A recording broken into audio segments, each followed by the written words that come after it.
hari ibintu bibiri wenda biraza kubasetsa ariko birimo isomo, ibindi birababaje, ibyo ntabwo ari bishekeje.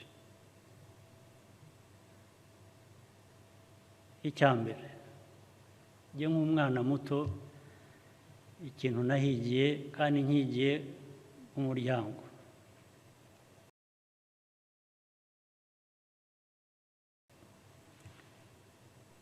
mbese kigahora kiza mu mutwe kurinda ngeze iyi myaka. Nari kumwe na data umbyara,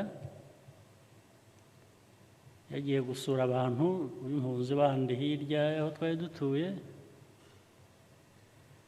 Tugaruka, tugarutse mu rugo,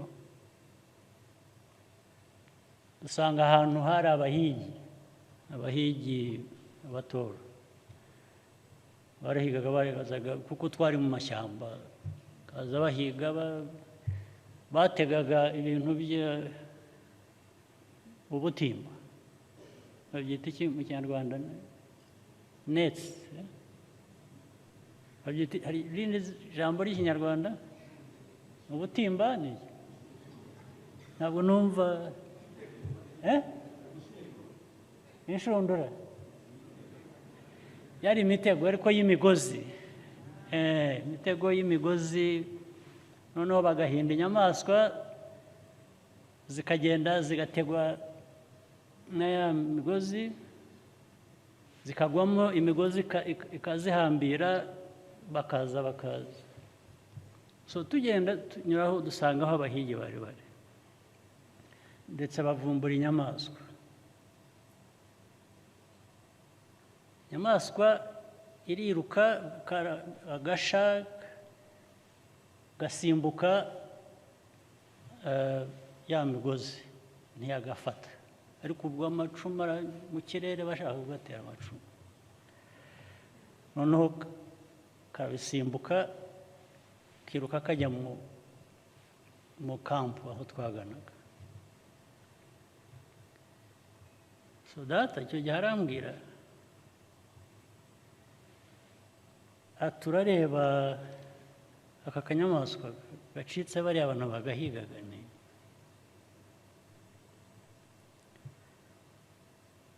ati buriya, ati ntuzi ko dufite ibibazo mu mpunzi hano, tutagira n'ibyo kurya? Ati buriya tugeze mu rugo tugasanga kinjiye mu nzu, kahungiye mu nzu yacu, tuzi ko nta burenganzira dufite bwo kugafata ngo tukabage tukarya kubera ko dushonze.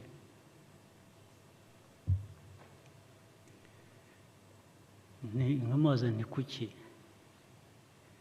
Usibye ibyo, ati nta nubwo twagafata ngo tugahe bariya bagahigaga bari bagakurikiye kacitse. Ati icyo dukwiriye gukora, icyo twakora ni ukukareka kagenda kakazaba kagwa ku bandi.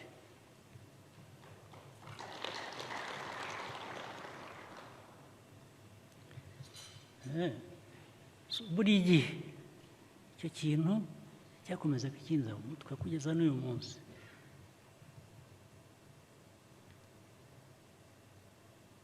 Kuko cyari gifite uburemere bwo kuvuga ati ntabwo si inyamaswa twahize, yacitse, irahungisha ubuzima bwayo, igize amahirwe icitse abayihigaga, yinjiye mu rugo. Ntabwo ni nko kuvuga ngo twaba dukoze ishyano, uwo mugayo ntitwawukira wo kwica iyo nyamaswa yacitse abayihigaga, reka izagenda igwa ahandi itaguye kuri twebwe. Ubwo urumva ni ku nyamaswa, ariko noneho ku bantu byo bigomba kuba bifite uburemere bwinshi burenze.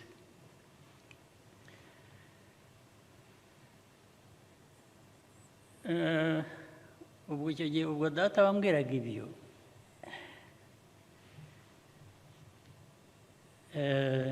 yashaje mfite imyaka mikeya muri 72.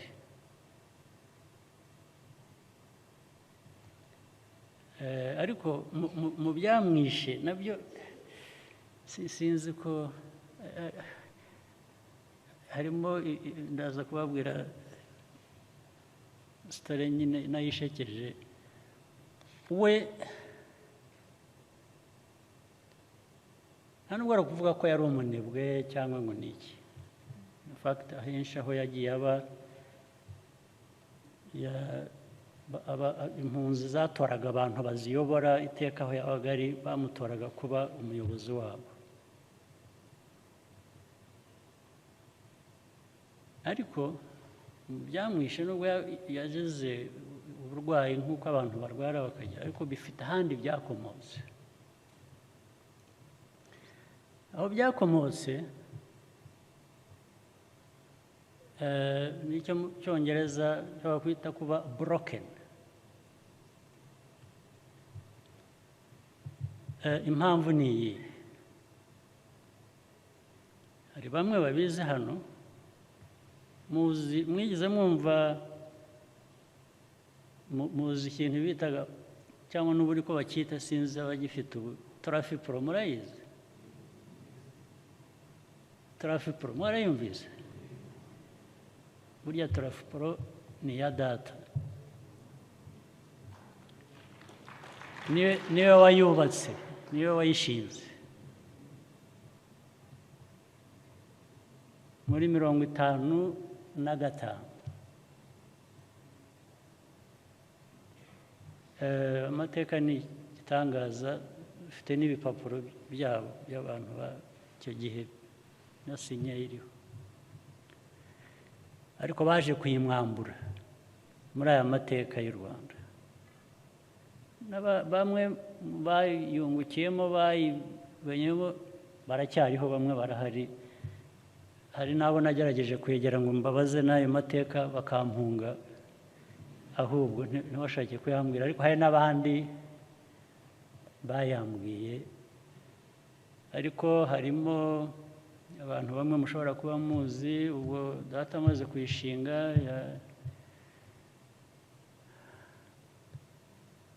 yasoshetinze, yashyizemo abantu bitwa, hari umugabo witwa Gaposho, ngira ngo bamwe muramuzi. Se yitwa Mbuguje, akaba Murara ntabanza atakiriho, n'abandi yayishinze, nibo bayishinze, n'amafaranga arahari yayishyizemo, n'abandi ko yabazanye mu rutonde rwabo bari nka 7. Abo nibuka nabo 2, Mbuguje na Murara. Igihe cy'ubukoroni abantu bo kwa Bakayibanda n'Ababiligi n'Abasuwisi barayifata, yari yayubatse, bayimwambuye muri 58 cyangwa 9, 58 ngira ngo. Irakura abayizi kera nabwo muri 77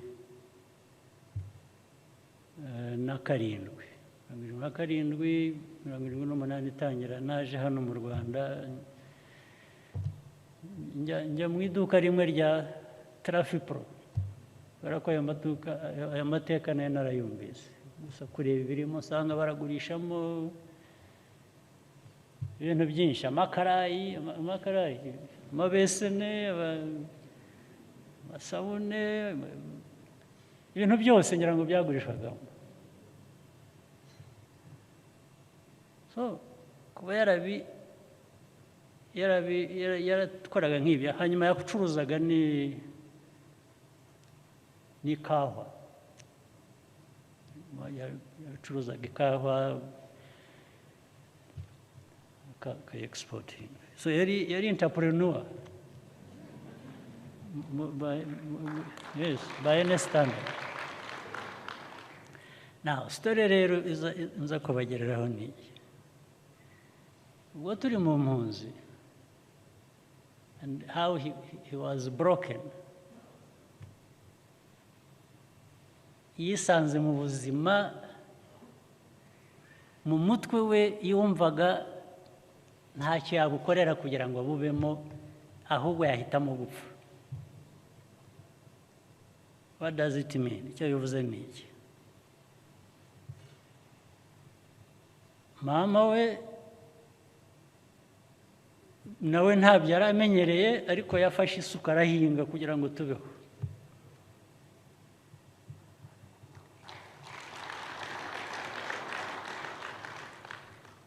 Data biramunanira, aravuga ati ntabwo nahinga, simbizi, sinzanabigerageza.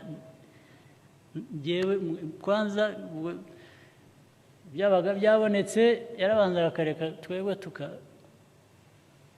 nk'ubu bati njyewe niyo ntagira ikintunga gitunga umubiri wanjye nkapfa, I'm happy. Now, hakaba hari umuntu twari duturanye w'umusaza, abantu bamwe wenda hano baramuzi, hari umugabo witwaga, n'izina rye ndabwibuka, umusaza nawe wari umeze neza bwo mu Rwanda kera, nawe nk'ibyo, yitwaga Burasa. Twari duturanye, akajya abwira data ngo we ntabwo azapfa nkawe, ngo we agiye kugerageza ahinge. Aramubwira ati gerageza, ati rwose kandi ntuzangaburire, nzicwe n'inzara, ntabwo nzajya ibyo kurya byawe wahinze. Uwo mugabo atangira kujya kwiga guhinga rero, aragenda ari kumwe n'abandi n'umugore, barahinga. Muzi ibintu bita amayogi. Amayogi, those small hills bashyiramo imigozi y'ibijumba.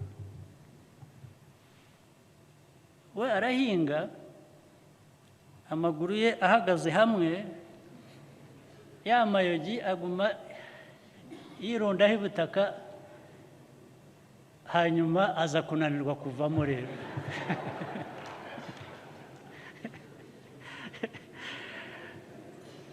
Ariko akakomeza agahinga, akabona abandi bo barakomeza baravamo. Ageze aho ahamagara umugore we n'abandi bari kumwe bahinga. Avuze induru arirahira, ngira ngo irahiga niba ari Kitatire, niba ari nde, ati avuga izina rya data, ati yarambwiye, ati none kambayeho, ati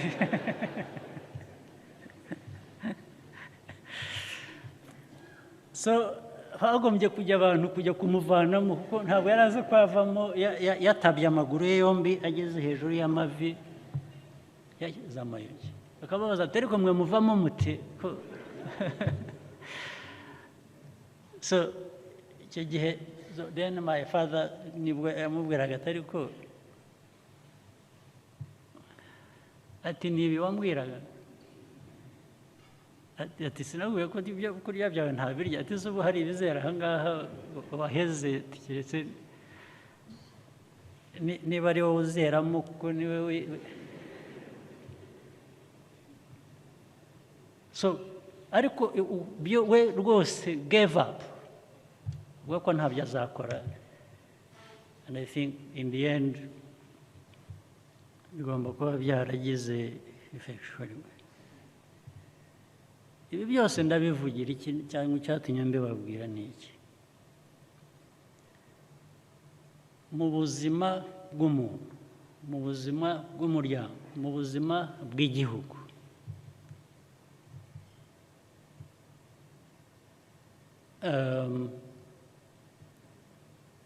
harimo ingorane nyinshi.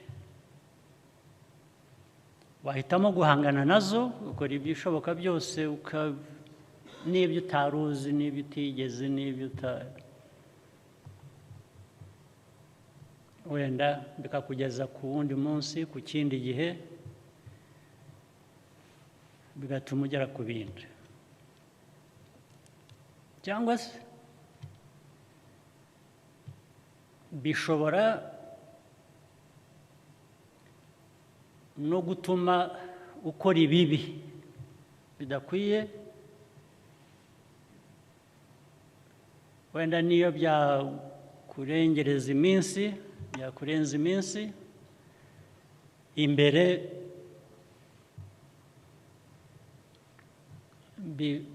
ikibi wakoze kikahagusanga ubwo hagati aho abandi baba babiguyemo nabo wenda ntibagire uko bangana cyangwa se icya gatatu ushobora kwiheba ukavaho uti jyewe n'ubundi ntacyo nakora ntacyo bimaze ukabigwamo nyine ni ukuvuga rero ngo iteka abantu bagira amahitamo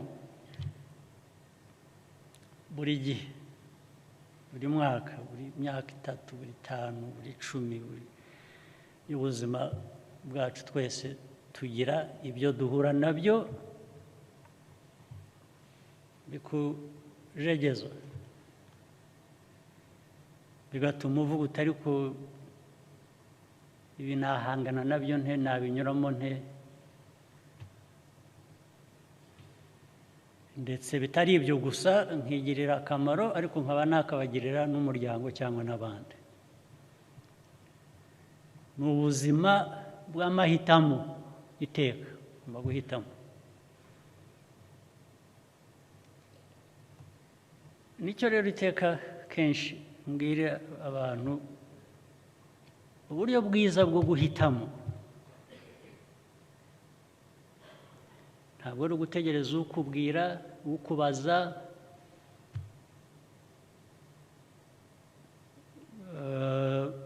wowe uribaza urivugisha you have a conversation with yourself iteka hora upima wipima nk'umuntu waba yipima temperature agapima umuriro we ukuntu umeze cyangwa agapima umutima we ukuntu utera uripima kandi iyo wipima nibwo umenya ukuri iyo ushaka ko abandi bagupima uhora wibwira ko bakubeshya cyangwa se banakugirira nabi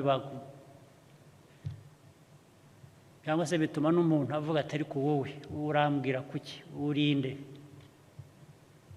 bituma ndetse abantu kenshi baba defensive niyo umuntu akubwiye ukuri kukureba akenshi iyo bitari byiza iyo ari undi muntu ubikubwiye ni intambara haba impaka nyinshi zitari ngombwa ariko iyo ari wowe wibwira iyo ari wowe wipima wibwira warakarira ndetse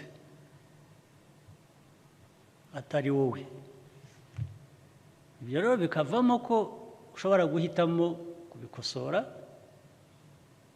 ukajya mu nzira nzima cyangwa se ukibeshya ugahitamo nabi ingaruka ukazaba uhura nazo imbere ariko iteka umuntu wese afite amahirwe yo kuba yakwibwira ukuri agahangana n'uko kuri muri we bitagombye guturuka mu wundi muntu ibyo nibyo bigira akamaro cyane cyane iyo bitegereje ko ugomba kubwirwa n'undi muntu habamo ibibazo nyine